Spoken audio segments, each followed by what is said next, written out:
EVS में आज हमारा टॉपिक है कृषि एग्रीकल्चर। इससे पहले भी ईवीएस का टॉपिक वाइज क्लास हो चुका है। अगर आप लोगों ने वो क्लास नहीं देखे हैं तो यूट्यूब पे जाके सर्च कीजिए just teaching academy. Just teaching academy पर सीटीपी का, ईवीएस का, हिंदी का, मैथ पेडागोजी का टॉपिक वाइज क्लास हो चुका है। वहाँ जाके आप लोग क्लास देख के रिविज़न करते रहिए और चैनल को सब्सक्राइब कर लीजिए। चलिए शुरू करते हैं आज का टॉपिक। आज के टॉपिक का फर्स्ट क्वेश्चन है मधुमक्खी पालन को क्या कहा जाता है। क्या है क्वेश्चन? मधुमक्खी पालन को क्या कहा जाता है। ए में है सेरीकल्चर, बी में है एपीकल्चर, सी में है पीसीकल्चर, डी में हॉर्टिकल्चर। तो क्वेश्चन नंबर 1 का आंसर हो जाएगा बी। क्या आंसर हो जाएगा? बी हो जाएगा एपीकल्चर। मधुमक्खी पालन को कहा जाता है एपीकल्चर। चलिए अब चलते हैं क्वेश्चन नंबर 2 की तरफ। 2 में क्या है? 2 में है मत्स्य पालन, फिश फार्मिंग को क्या कहा जाता है। क्या है क्वेश्चन नंबर 2 में? क्वेश्चन 2 में है फिश फार्मिंग को क्या कहा जाता है। ए में है पीसी कल्चर, बी में है फ्लोरीकल्चर, सी में है विटीकल्चर, डी में ओलोरीकल्चर। तो क्वेश्चन नंबर 2 का आंसर हो जाएगा ए। क्या आंसर हो जाएगा? ए, पीसी कल्चर। मत्स्य पालन को कहा जाता है पीसी कल्चर। चलिए अब चलते हैं क्वेश्चन नंबर 3 की तरफ। 3 में क्या है? 3 में है बागवानी मतलब उद्यानी को क्या कहा जाता है। क्वेश्चन नंबर 3 में क्या है? बागवानी को क्या कहा जाता है। ए में है हॉर्टिकल्चर, बी में है एपीकल्चर, सी में है सिल्वीकल्चर, डी में है मोनोकल्चर। तो क्वेश्चन नंबर 3 का आंसर क्या होगा? और क्वेश्चन नंबर 3 का आंसर हो जाएगा ए, हॉर्टिकल्चर। बागवानी को कहा जाता है हॉर्टिकल्चर। चलिए अब चलते हैं क्वेश्चन नंबर 4 की तरफ। 4 में क्या है? 4 में है फूलों की खेती को क्या कहते हैं। क्वेश्चन 4 में क्या है? 4 में है फूलों की खेती को क्या कहते हैं। ए में है फ्लोरीकल्चर, बी में फ्रूटीकल्चर, सी में सेरीकल्चर, डी में हाइड्रोकल्चर। तो फूलों की खेती को कहा जाता है फ्लोरीकल्चर। तो क्वेश्चन नंबर 4 का आंसर हो जाएगा ए। इस तरह आप लोग फ्लावर को फ्लोरीकल्चर से रिलेट करके याद कर सकते हैं। चलिए अब हम चलते हैं क्वेश्चन नंबर 5 की तरफ। 5 में है फलों की खेती को क्या कहते हैं। क्वेश्चन 5 में क्या है? फलों की खेती को क्या कहते हैं। ए में है ओलोरीकल्चर, बी में है विटीकल्चर, सी में है फ्रूटीकल्चर, डी में है एक्वाकल्चर। तो फलों की खेती को कहते हैं फ्रूटीकल्चर।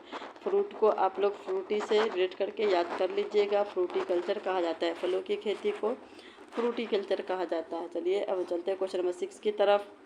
6 में क्या है? 6 में है रेशम उत्पादन के लिए कौन सी कृषि की जाती है। क्या है क्वेश्चन 6 में? रेशम उत्पादन के लिए कौन सी कृषि की जाती है। ए में है सेरीकल्चर, बी में है एपीकल्चर, सी में है पीसीकल्चर, डी में हाइड्रोकल्चर।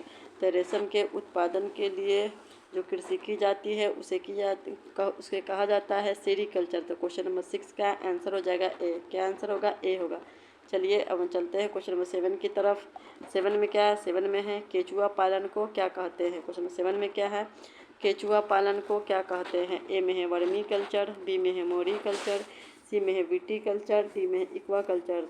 तो क्वेश्चन नंबर 7 का आंसर हो जाएगा ए। क्या होगा? केचुआ पालन कहा जाता है वर्मी कल्चर। तो क्वेश्चन 7 का आंसर होगा ए। चलिए हम चलते हैं क्वेश्चन नंबर 8 की तरफ। 8 में क्या है? 8 में है शहतूत मूलबेरी के खेती को क्या कहते हैं। क्वेश्चन नंबर 8 में क्या है? मूलबेरी के खेती को क्या कहते हैं। ए में है मोरीकल्चर, बी में फ्लोरीकल्चर, सी में ओलोरीकल्चर, डी में है मोनोकल्चर। तो शहतूत की खेती को कहा जाता है मोरीकल्चर। तो क्वेश्चन नंबर 8 का आंसर हो जाएगा ए। क्या आंसर होगा? ए होगा। चलिए अब चलते हैं क्वेश्चन नंबर 9 की तरफ। 9 में क्या है? 9 में है वनों के विकास एवं प्रबंधन को क्या कहते हैं। क्वेश्चन 9 में क्या है? वनों के विकास एवं प्रबंधन को क्या कहते हैं। ए में सिल्वीकल्चर, बी में हाइड्रोकल्चर, सी में एक्वाकल्चर, डी में फ्रूटीकल्चर। तो क्वेश्चन नंबर 9 का आंसर हो जाएगा ए। क्या होगा? वनों के विकास एवं प्रबंधन को कहते हैं सिल्वीकल्चर। तो क्वेश्चन 9 का आंसर हो जाएगा ए। चलिए अब चलते हैं क्वेश्चन नंबर 10 की तरफ। 10 में क्या है? 10 में है अंगूर की खेती को क्या कहा जाता है। क्वेश्चन नंबर 10 में क्या है? अंगूर की खेती को क्या कहा जाता है। ए में है विटीकल्चर, बी में है हॉर्टिकल्चर, सी में है फ्लोरीकल्चर और डी में है सेरीकल्चर। तो अंगूर की खेती को कहा जाता है विटीकल्चर। तो क्वेश्चन नंबर 10 का आंसर हो जाएगा ए। क्या आंसर होगा? ए होगा। चलिए अब चलते हैं क्वेश्चन नंबर 11 की तरफ। 11 में क्या है? 11 में है सब्जियों की खेती को क्या कहते हैं? क्वेश्चन 11 में क्या है? 11 में है सब्जियों की खेती को क्या कहते हैं? ए में है ओलोरीकल्चर, बी में है विटीकल्चर, सी में है फ्लोरीकल्चर, डी में है मोरीकल्चर। तो क्वेश्चन 11 का आंसर हो जाएगा ए। क्या होगा? ए हो जाएगा। ओलोरीकल्चर कहते हैं सब्जियों की खेती को क्या कहते हैं? ओलोरीकल्चर। चलिए अब चलते हैं क्वेश्चन नंबर 12 की तरफ। 12 में क्या है? 12 में है एक ही फसल की बार बार खेती को क्या कहते हैं? क्वेश्चन 12 में क्या है?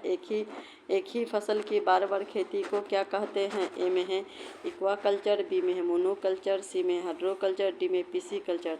तो क्वेश्चन नंबर 12 का आंसर हो जाएगा बी। क्या होगा? मोनोकल्चर कहा जाता है। एक ही फसल की बार बार खेती को मोनोकल्चर कहा जाता है। चलिए अब चलते हैं क्वेश्चन 13 की तरफ।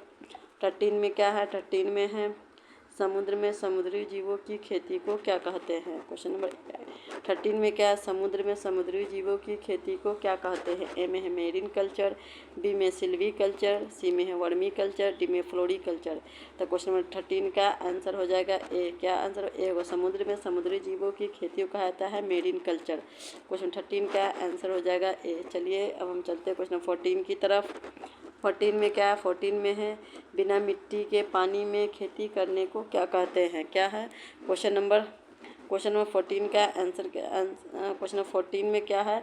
बिना मिट्टी के पानी में खेती को क्या कहते हैं? ए में हाइड्रोकल्चर, बी में ओलोरीकल्चर, सी में फ्रूटीकल्चर, डी में है एपीकल्चर। तो क्वेश्चन नंबर 14 का आंसर हो जाएगा ए। क्या होगा? ए हो जाएगा। बिना मिट्टी के पानी की खेती को कहते हैं हाइड्रोकल्चर। तो क्वेश्चन 14 का आंसर हो जाएगा ए। चलिए अब चलते हैं क्वेश्चन 15 की तरफ। 15 में क्या है? 15 में है जलीय जीवों एवं जलीय पौधों की खेती को क्या कहते हैं? क्वेश्चन नंबर 15 में क्या है? जलीय जीवों एवं जलीय पौधों की खेती को क्या कहते हैं? ए में है एक्वाकल्चर, बी में पीसीकल्चर, सी में हाइड्रोकल्चर, डी में सेरीकल्चर। तो क्वेश्चन नंबर 15 का आंसर हो जाएगा ए। क्या होगा? ए हो जाएगा। एक्वाकल्चर कहा जाता है जलीय जीवों एवं जलीय पौधों की खेती को एक्वाकल्चर कहा जाता है। चलिए अब चलते हैं क्वेश्चन नंबर 16 की तरफ। 16 में क्या है? 16 में है निम्नलिखित में से कौन सा रेशम उत्पादन से संबंधित है? क्या क्वेश्चन है 16 का? 16 में का है रेशम उत्पादन से संबंधित है। कौन सा रेशम उत्पादन से संबंधित है? ए में है सेरीकल्चर, बी में है एपीकल्चर, सी में है पीसीकल्चर, डी में है वॉटिकल्चर। तो क्वेश्चन नंबर 16 का आंसर हो जाएगा ए। क्या आंसर होगा? ए हो जाएगा। सेरीकल्चर कहा जाता है रेशम उत्पादन से संबंधित को सेरीकल्चर कहा जाता है। चलिए अब चलते हैं क्वेश्चन नंबर 17 की तरफ। 17 में क्या है? 17 में है मधुमक्खियाँ में से कौन सा उत्पाद प्राप्त होता है? क्वेश्चन नंबर 17 में क्या है? मधुमक्खियाँ में से कौन सा उत्पाद प्राप्त होता है? ए में है शहद, बी में है रेशम, सी में है ऊन और डी में है कपास। तो क्वेश्चन नंबर 17 का आंसर हो जाएगा क्या? मधुमक्खियों से उत्पाद प्राप्त होता है शहद। तो क्वेश्चन नंबर 17 का आंसर हो जाएगा ए। क्या होगा? ए होगा। चलिए अब हम चलते हैं क्वेश्चन नंबर 18 की तरफ। 18 में क्या है? 18 में सिल्वीकल्चर का संबंध किससे है? क्या पूछा गया है? 18 में सिल्वीकल्चर का संबंध किससे है? ए में वनों से है, बी में है फूलों से है, सी में मछलियों से है, डी में सब्जियों से है। तो सिल्वीकल्चर का संबंध वनों से है। तो क्वेश्चन 18 का आंसर हो जाएगा ए। क्या होगा? ए होगा। चलिए अब हम चलते हैं क्वेश्चन नंबर 19 की तरफ। 19 में क्या है? 19 में है ओलोरीकल्चर का संबंध किससे है? क्या पूछा गया है? ओलोरीकल्चर का संबंध किससे है? ए में है सब्जियों की खेती से है, बी में है अंगूर की खेती से है, सी में है फलों की खेती से है, डी में है फूलों की खेती से है। क्वेश्चन नंबर 19 का आंसर हो जाएगा ए। ओलोरीकल्चर का संबंध सब्जियों की खेती से है। क्वेश्चन 19 का आंसर हो जाएगा ए। क्या आंसर हो जाएगा? ए हो जाएगा। चलिए हम चलते हैं क्वेश्चन नंबर 20 की तरफ।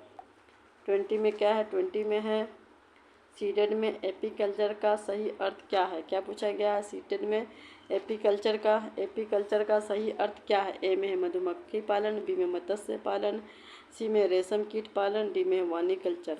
तो क्वेश्चन नंबर 20 का आंसर क्या होगा? एपीकल्चर को कहा जाता है मधुमक्खी पालन। तो क्वेश्चन नंबर 20 का आंसर हो जाएगा ए। क्या होगा? ए होगा। इस तरह हम लोगों ने 20 क्वेश्चन को सॉल्व किया हुआ है। आप लोग नीचे में सबका आंसर देख के आप मिला सकते हैं कि आपका 20 में से कितना सही हो रहा है। और क्लास देख के रिवीजन करते रहिए। और हमारे चैनल को सब्सक्राइब नहीं किए तो चैनल को सब्सक्राइब कर लीजिए, वीडियो को लाइक कीजिए। फिर हम मिलते हैं नेक्स्ट क्लास में नेक्स्ट टॉपिक के साथ।